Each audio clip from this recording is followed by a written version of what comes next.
எங்கள் அப்பாவுக்கு நம்ம லவ் பண்ண விஷயம் ஓடி போகிற விஷயம் தெரிஞ்சு போச்சு. ஐயோ என்ன செஞ்சாரு, 5000 ரூபா செலவு கொடுத்துருக்காரு ஓடுறதுக்கு. அப்படி அவன் நல்ல மனுஷன் அர்த்தம். ஏன்னா அவன் அங்கிட்டு கூப்பிட்டு ஓடி என்ன செய்ய முடியும். அந்த பிள்ளை என் தங்கச்சிக்கும் தெரிஞ்சு போச்சு. என்ன சொன்னா, அவள் வர முடியிருக்கா கூட அப்படி அவன் பாரு யோகத்தை. ஒரு மனுஷனுக்கு யோகம் எப்படியெல்லாம் வரும், நம்ம செய்ய முடியாது. அதுக்கு அப்புறம் உட்காந்து பூங்காவில் பிச்சு உதறிக்கேன் பேச்ச.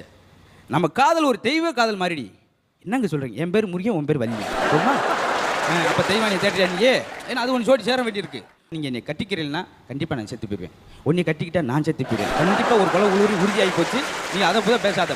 எங்க 7 வருஷமாக லவ் பண்ணுறோம். இப்படியே பேசிக்கிட்டே லவ் பண்ணிட்டே இருந்தா என்னைக்கு தான் கல்யாண பேச்சு இழுக்கிறது? சரி உன் கல்யாணம் என்னைக்கு முடிஞ்சு வச்சு அவர் 2 பேருக்கு சேர்த்து ஒதுக்கி விட்டு தனியாக போயிட்டேன் பாவம். அது பாட்டு எடுக்கு.